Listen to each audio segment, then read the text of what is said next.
Prezados irmãos, prezadas irmãs, Deus nos salve no amor e na luz. O nosso assunto hoje é a respeito do magnetismo curador. É um assunto certamente conhecido e praticado nas instituições espíritas. Às vezes, as criaturas que buscam uma instituição espírita com a pretensão de serem beneficiadas pelo passe, não têm uma ideia daquilo que estão se candidatando a receber. Se tivessem uma noção mais profunda do valor da fluidoterapia, certamente o comportamento seria outro, bem como os benefícios auridos. Um ato de amor através dos tempos, porque o processo não é tão novo assim. Não nasceu com a doutrina espírita. O magnetismo curador, ele vem de longas datas.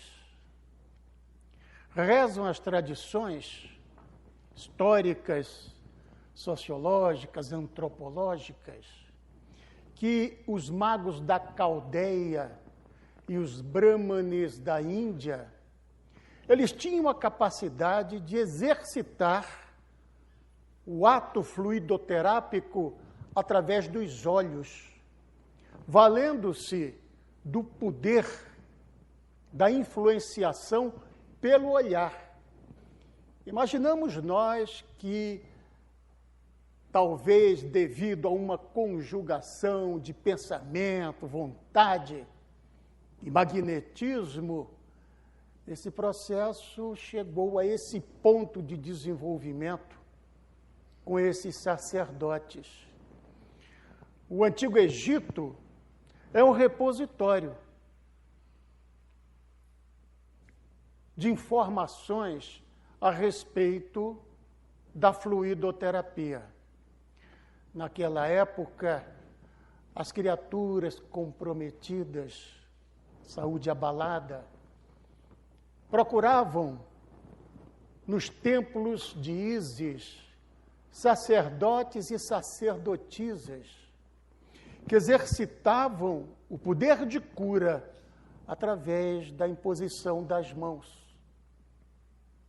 Era assim, naquela época, conciliando-se ciência e religião. Os senhores sabem que na antiguidade havia uma conjugação entre o sacerdócio e o exercício da medicina. A arte de curar, ela estava intimamente ligada, conjuminada ao processo de religiosidade. Assim, os sacerdotes eram terapeutas. E uma das formas mais utilizadas era exatamente a imposição das mãos, como até hoje nós conhecemos. No entanto, acompanhando a evolução histórica da nossa humanidade, nós chegamos a Jesus, lá na Palestina, 2000 anos atrás. O Mestre Jesus, talvez não, certamente, é o mais consagrado dos terapeutas que a humanidade já conheceu. Motivado pelo imenso amor que vibrava em seu peito, em seu coração, amor que nós sequer temos condições de avaliar, o Mestre era capaz de curar pelo olhar, pelo toque, por um gesto, pelo pensamento, Nem sempre o mestre curava pelo gesto ou pelo olhar, como nos relata o Evangelho, alguém que tocou por trás a sua veste sentiu-se beneficiada pelo jorro fluídico que partiu de Jesus Nazareno, mostrando que o seu campo magnético, a sua aura, a sua psicosfera era tão carregada de magnetismo salutar que as criaturas que se aproximavam, movidas pela fé, por um componente de aceitação e receptividade, eram beneficiadas. Foi uma época tão bonita que nós podemos imaginar a quantidade de criaturas que se beneficiaram com o magnetismo proveniente daquele coração transbordante de amor e de compaixão. Mais tarde, final do século XVIII, início do século XIX, nós vamos encontrar na figura do médico Mesmer uma vinculação entre a medicina e o magnetismo. Mesmer era médico, desenvolveu pesquisas interessantes sobre a capacidade de se curar, de se aliviar sintomas, empregando-se o magnetismo humano, que logo tornou-se bastante conhecido, fato suficiente para que o status quo, os academicistas da época se rebelassem, se revoltassem, e não só o discriminassem, como moviam, na verdade, uma intensa inveja de Mesmer pelo valor que ele obtinha com os seus procedimentos fluidoterápicos. Mesmer deixou uma série de seguidores. É bem verdade que na época, logo no século, meados do século XIX, nós vemos a figura de Allan Kardec também ligado suficientemente ao magnetismo. Os senhores sabem, e a biografia do codificador nos mostra, que Kardec, antes de iniciar as suas pesquisas no campo da mediunidade experimental, ele era um praticante, um estudioso, um pesquisador do magnetismo. E já o fazia há mais de 20 anos, quando então teve a sua atenção despertada para a fenomenologia das mesas girantes, accedendo ao convite que lhe foi feito por uma família muito querida, para que mais de perto ele observasse aqueles fenômenos, constatando que na base estava presente o magnetismo. Pois bem, há, portanto, uma ligação muito grande entre a forma pela qual Jesus exercitava a sua capacidade de cura e o que hoje na doutrina nós tentamos fazer, não daquela maneira tão pura, tão intensa, quanto o exercício fluidoterápico do mestre, mas é uma tentativa que nós fazemos buscando essa nova modalidade de se praticar a caridade, de se levar o benefício fluídico às criaturas mais necessitadas. Pois bem, a vida do Cristo, de certa maneira, esteve muito relacionada ao aspecto da caridade. A vontade de ajudar, a vontade de auxiliar, a vontade de fazer com que a criatura tivesse mais amenizado o seu sofrimento, ali estava patenteado. Em Mateus, versículo 23 do capítulo 4, nós encontramos uma informação muito interessante deste evangelista. Diz o evangelista Mateus: percorria Jesus toda a Galileia, ensinando nas sinagogas, pregando o evangelho do reino e curando toda sorte de doenças e enfermidades entre o povo. Vejam vocês, a dupla atividade, a dupla ação exercitada por aquele que é o nosso governador planetário. Em primeiro lugar, o Cristo se propunha a divulgar os novos conhecimentos, o seu evangelho, a boa nova, mostrando a importância de um comportamento diferenciado, de tal forma que pudesse sobressair os aspectos do respeito ao semelhante, do perdão, da tranquilidade, da mansuetude, da justiça, da caridade. Então o mestre, ele pregava e, sobretudo, exemplificava na prática a sua proposta evangélica. Em segundo lugar, o mestre se destacava pelo exercício da cura. Vejam que está intimamente ligado ao processo atividade curativa, curando toda sorte de doenças e enfermidades entre o povo. Quer dizer que não havia uma diferenciação. Na época, se beneficiavam indivíduos portadores de enfermidades orgânicas, ou enfermidades físicas, assim como enfermidades mentais, psíquicas e, sobretudo, as espirituais, que tanto naquela época quanto no presente existiam. Pois bem, chama-nos a atenção a maneira interessante do mestre exercitar esse tipo de caridade. É um tipo muito simples, é uma terapêutica muito fácil, ao alcance de todos.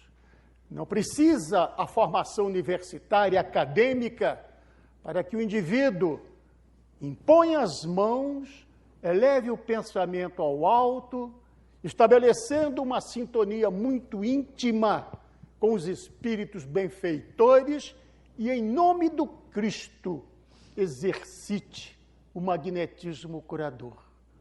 Não há nada mais fácil.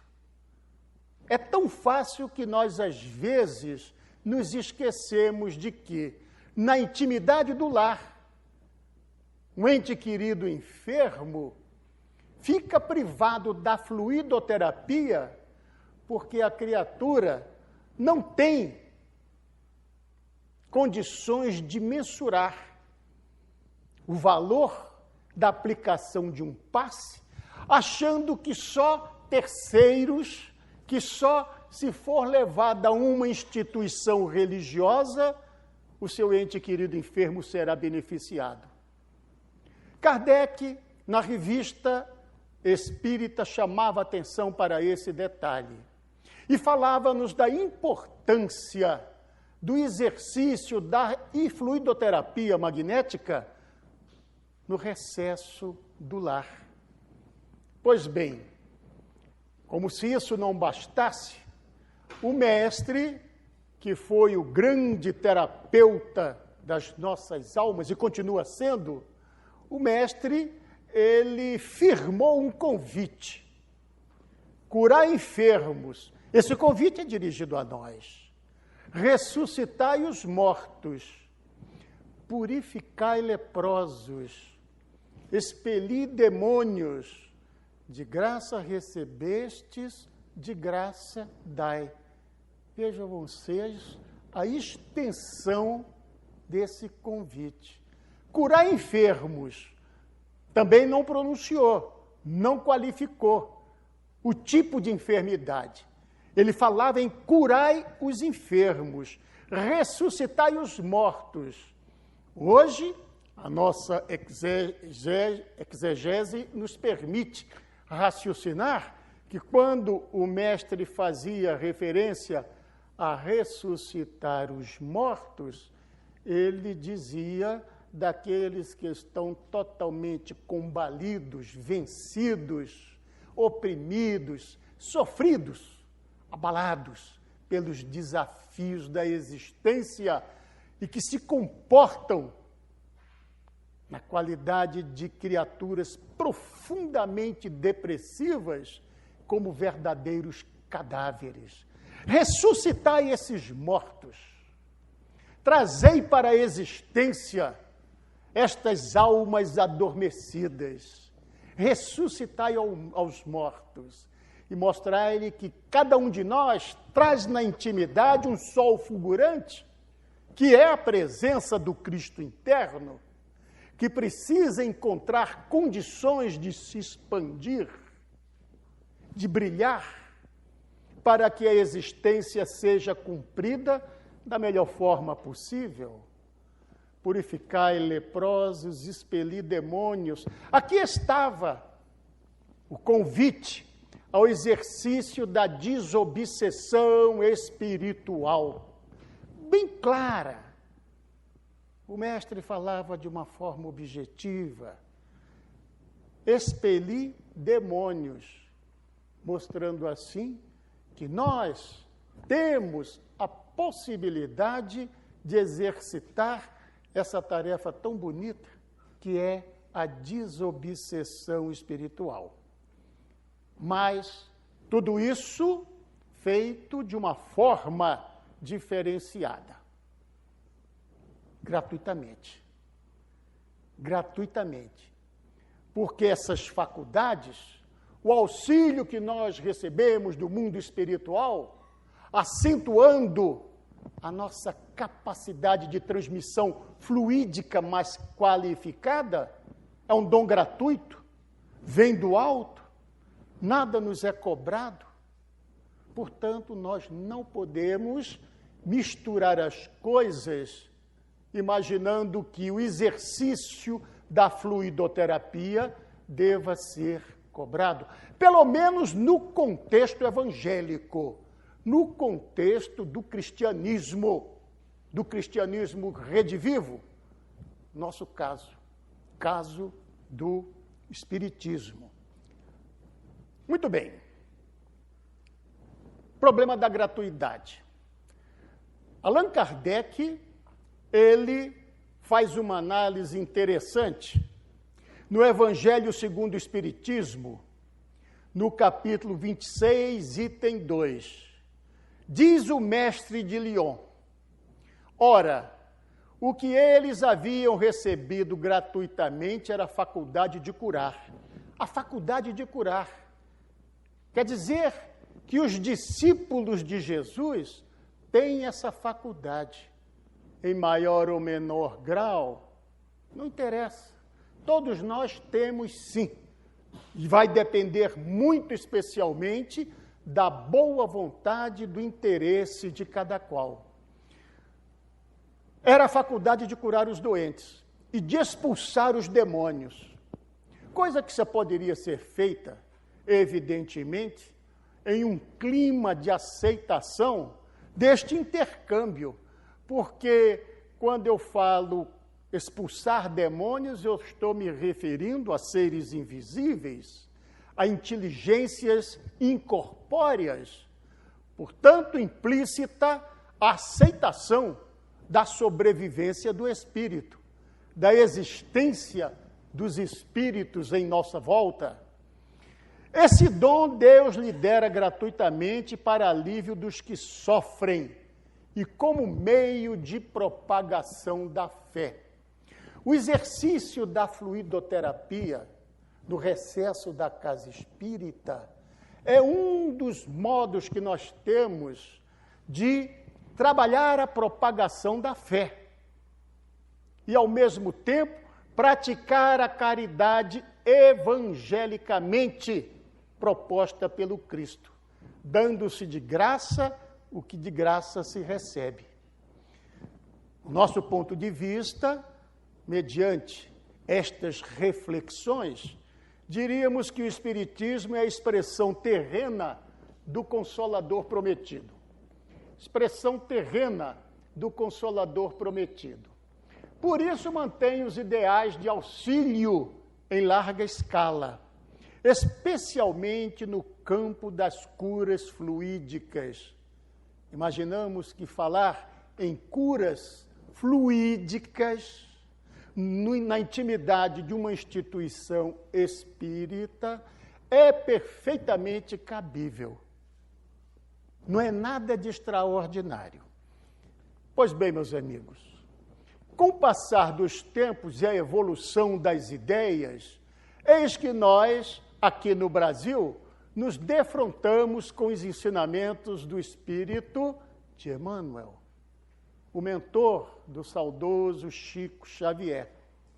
Emmanuel, no livro Caminho, Verdade e Vida, no capítulo 153, nós pensamos um parágrafo muito interessante. Diz o benfeitor espiritual, tão conhecido e tão querido por todos nós, brasileiros, o seguinte: atualmente, no cristianismo redivivo, temos de novo o movimento socorrista do plano invisível através da imposição das mãos. Os passes, como transfusões de forças psíquicas, em que preciosas energias espirituais fluem dos mensageiros do Cristo para doadores e beneficiários, representam a continuidade do esforço do Mestre para atenuar os sofrimentos do mundo. Portanto, é um papel muito interessante, válido, é um papel importantíssimo esse que a doutrina desempenha quando estabelece em sua rotina as práticas fluidoterápicas que têm o objetivo sempre de aliviar os tormentos, de aliviar as crises, de aliviar sintomas de uma série de inúmeras enfermidades. Pois bem, ainda nos valendo de Emmanuel, nós achamos um outro parágrafo interessante ainda no mesmo livro, neste capítulo, onde o querido mentor nos informa o seguinte: onde existe a sincera atitude mental do bem, pode estender-se o serviço providencial de Jesus. Não importa a fórmula exterior.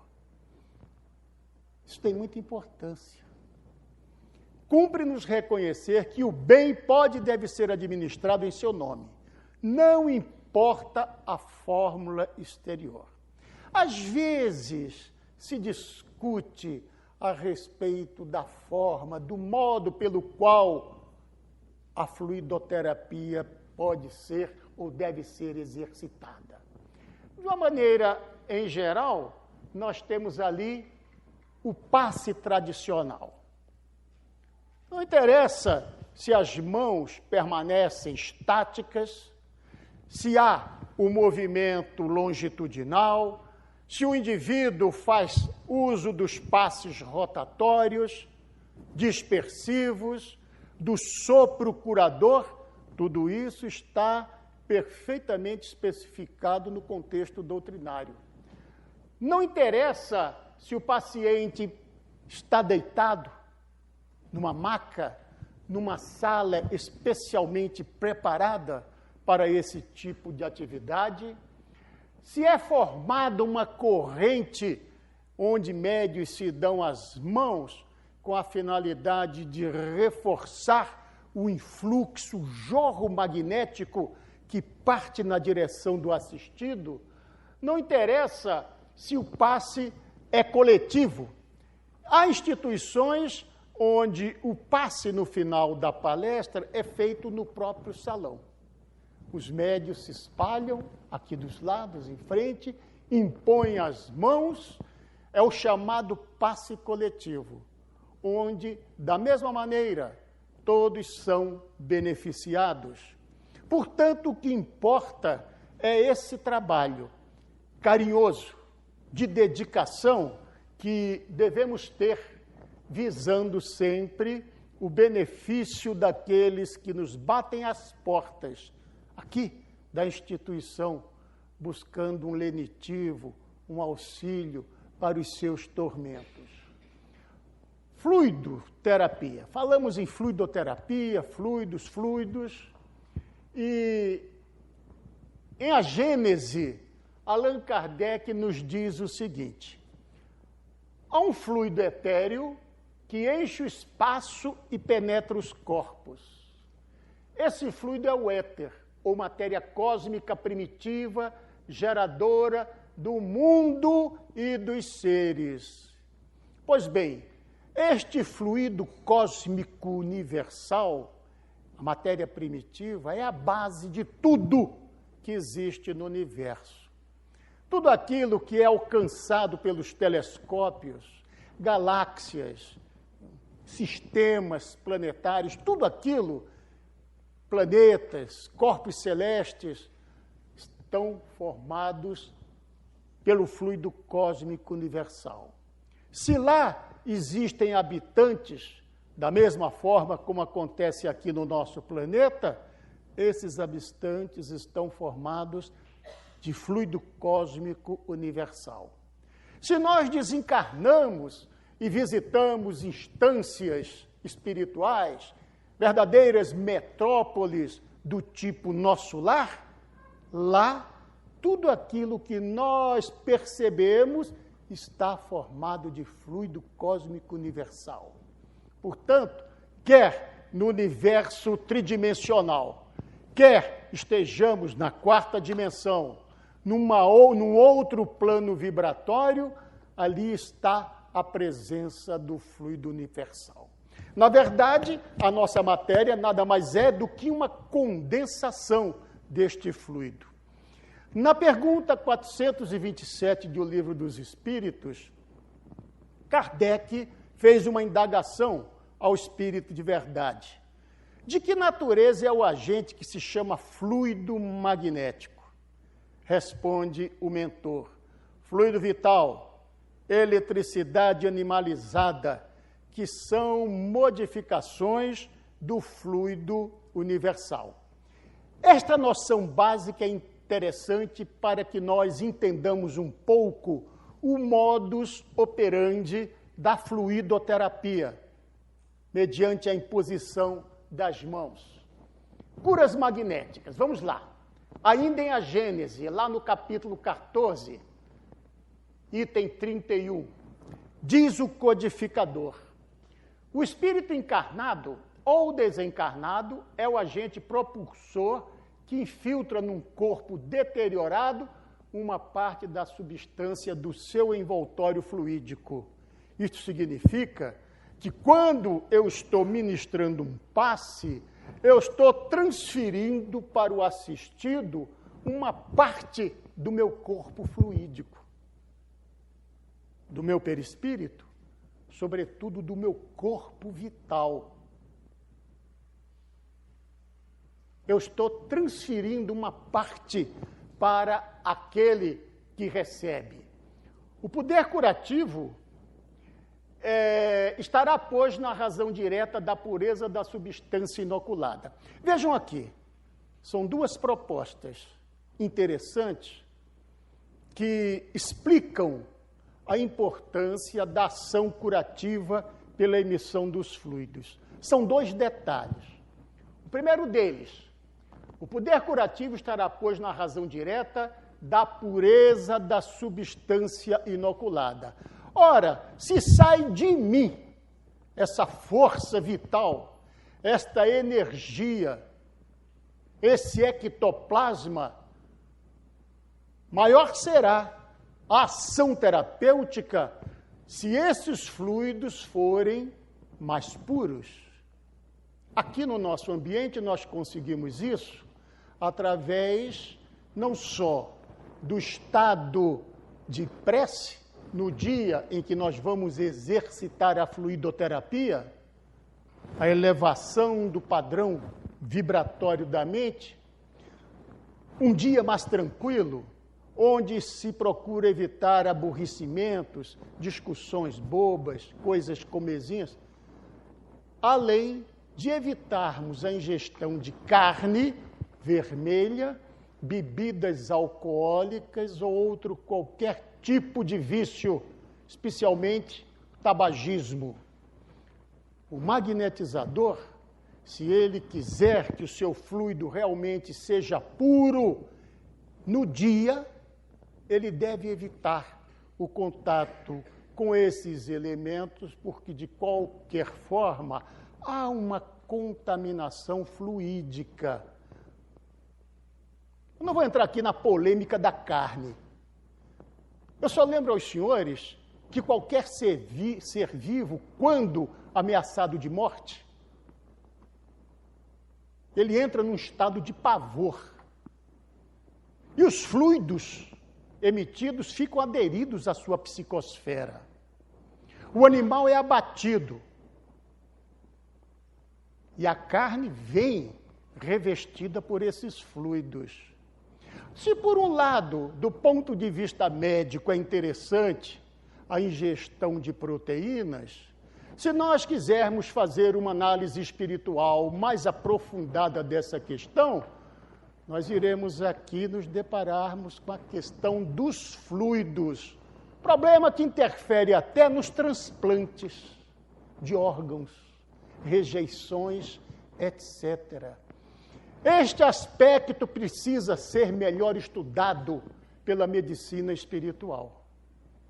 Então, quanto mais puro o fluido doado, maior a capacidade de cura que eu estarei exercitando. Segundo detalhe, mas depende também da energia da vontade, que quanto maior for, maior força de penetração dará ao fluido.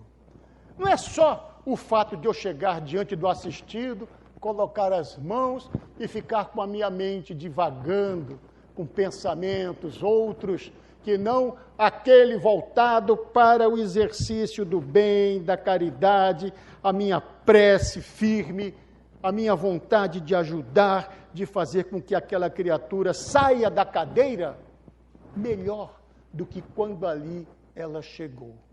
Então, esta força de vontade, esta vontade, este pensamento fixado no objetivo de ajudar, isso com treinamento vai se desenvolvendo.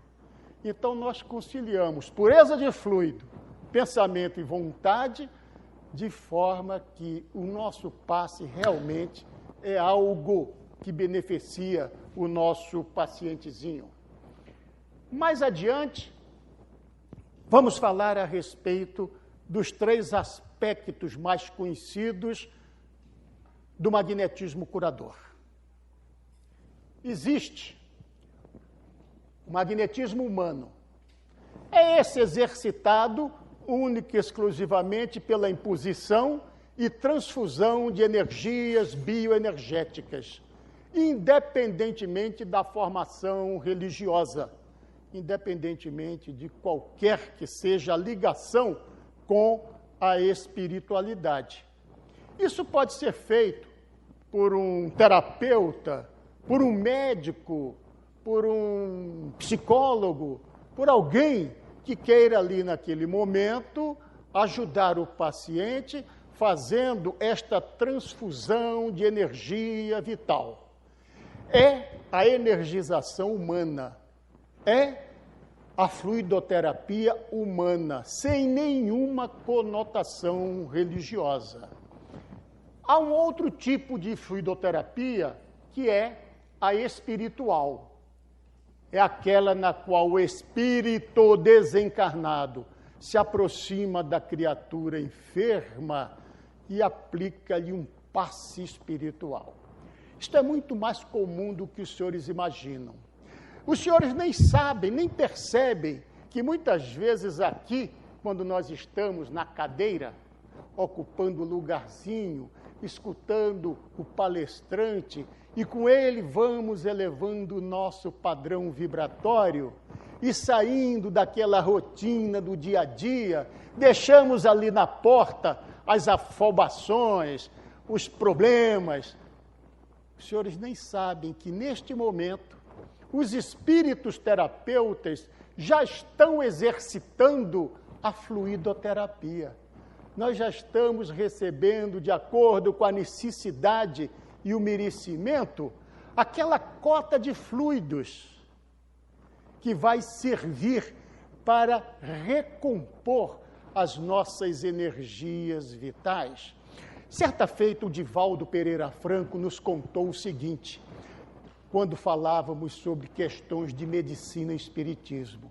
Fazia ele uma palestra em Porto Alegre, lá naquele ginásio do Gigantinho, muita gente, como sempre, aquilo repleto, e ele sentado na mesa, antes de iniciar a palestra, ele observou, em estado de desdobramento, ele é um médium dotado de uma pluripotencialidade tremenda, e estado quase que de desdobramento, ele notava a presença de umas cintilações, de umas luzinhas que brilhavam em algumas das criaturas ali presentes.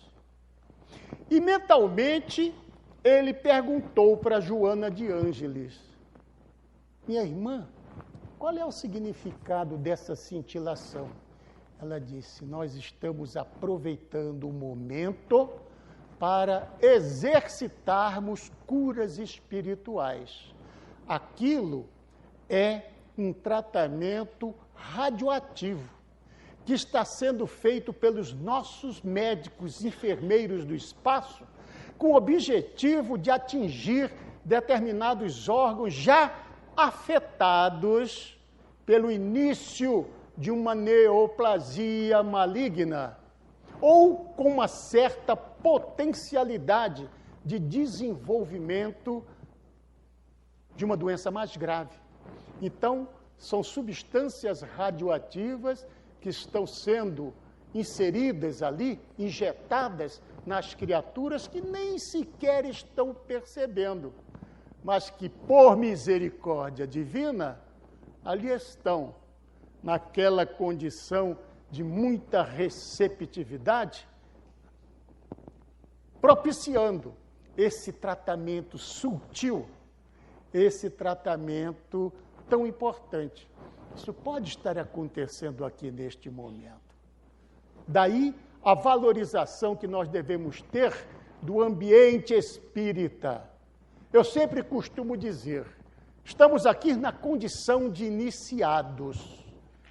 Estamos aptos ao exercício de uma tarefa a qual accedemos o convite proveniente do mais alto com o objetivo de apressarmos a nossa evolução.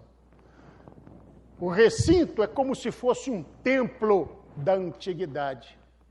Quanto maior a circunspecção, a atenção, a elevação do padrão vibratório, melhor a nossa psicosfera, mais pura, mais brilhante, capaz de atrair legiões de bons espíritos, de terapeutas que vêm participar da congregação e de uma forma ou de outra nos auxiliar.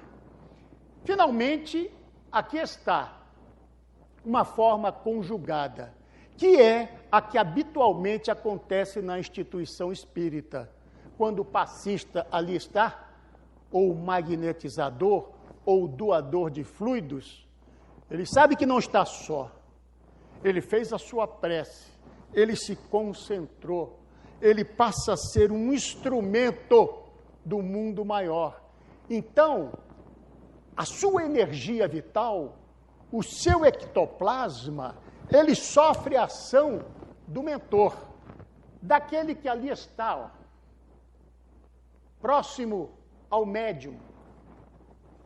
Essa ação fluídica do mentor tem por objetivo potencializar o meu fluido, dinamizá-lo, qualificá-lo, para que o paciente receba de acordo com a necessidade, o problema que ele está apresentando, e seja, assim, devidamente beneficiado. Mais adiante, alcance dos fluidos.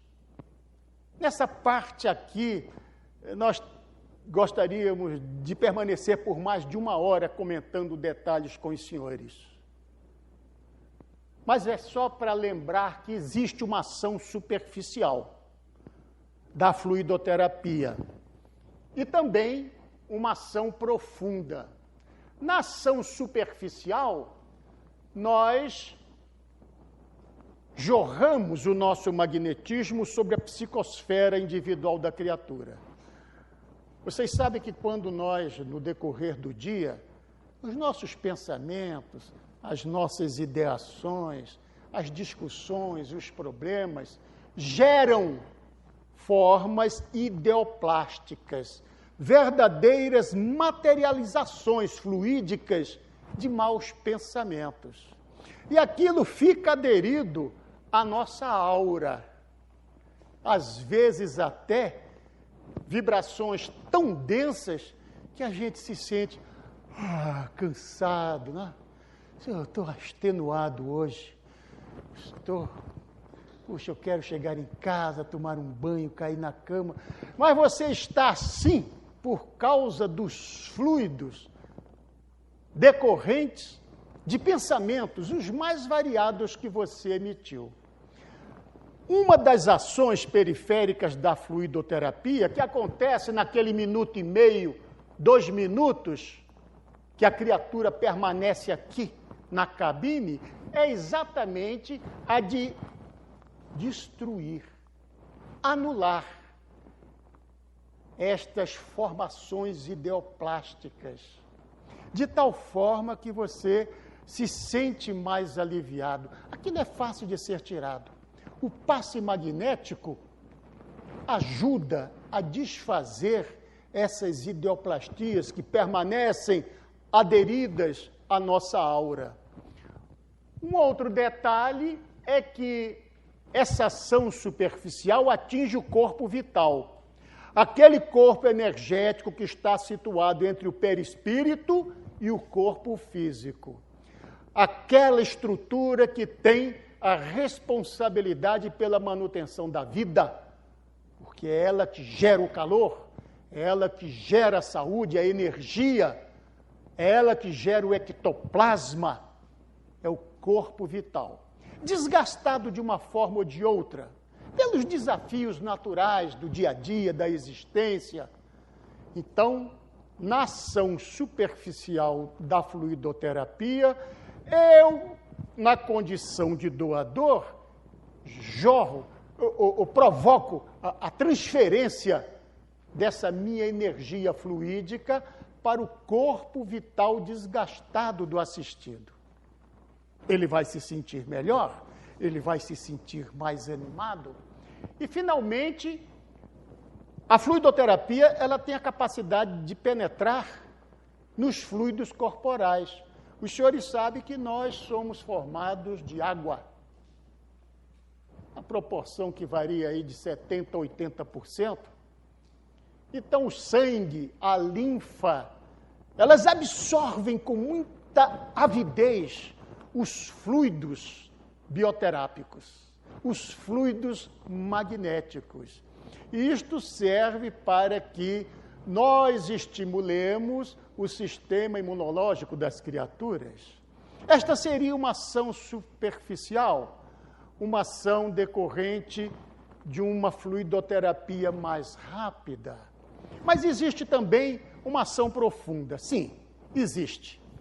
Em ambientes espíritas, em salas adredemente preparadas para o exercício daquilo que se costuma chamar de curas fluídicas, curas espirituais, aí tem-se condições de atingir os vórtices energéticos. Esses que são responsáveis pela manutenção do equilíbrio, não só do equilíbrio vital, mas do equilíbrio, da harmonia, do metabolismo, dos órgãos com os quais estes chakras estão relacionados.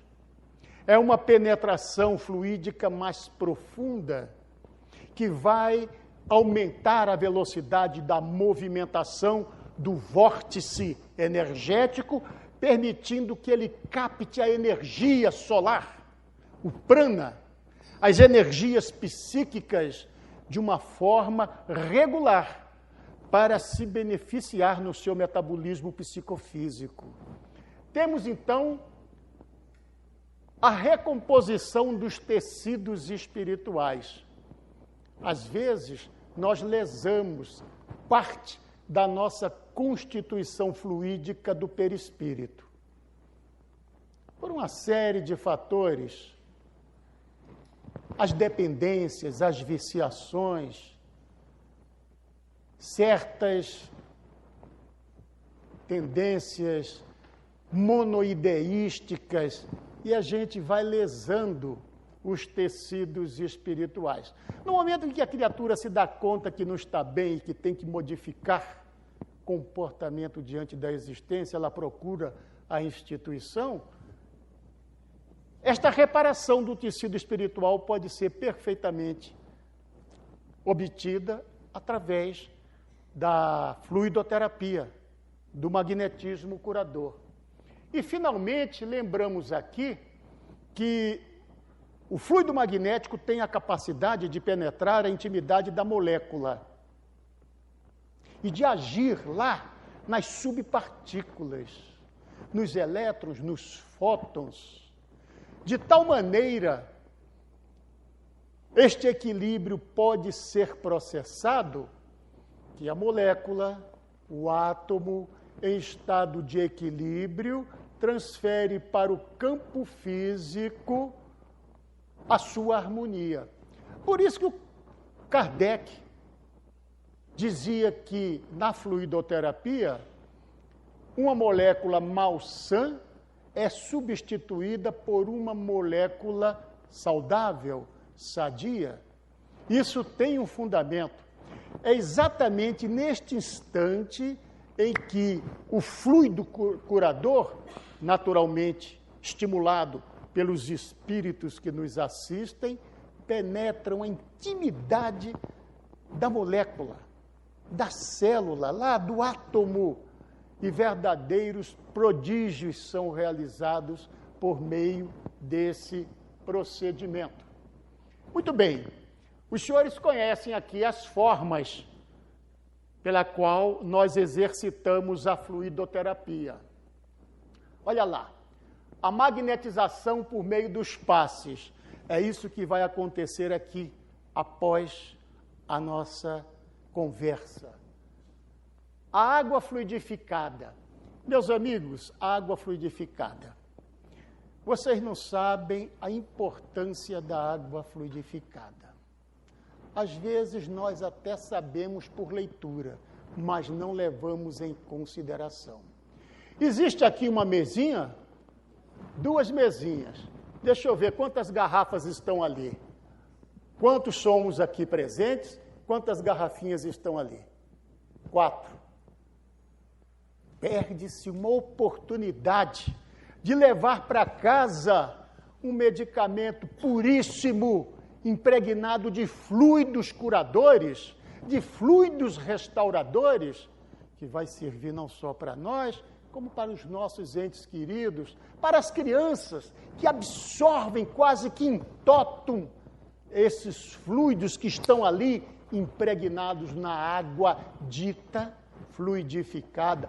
Tragam suas garrafinhas, coloquem ali o nome, etc. e tal, e tenham a certeza de que vão levar para casa verdadeira medicação anti-inflamatória, antibióticos e tranquilizantes e substâncias que são projetadas pelos mentores de acordo com os problemas, de acordo com os sintomas, de acordo com a necessidade de cada um de nós. Queria falar alguma coisa?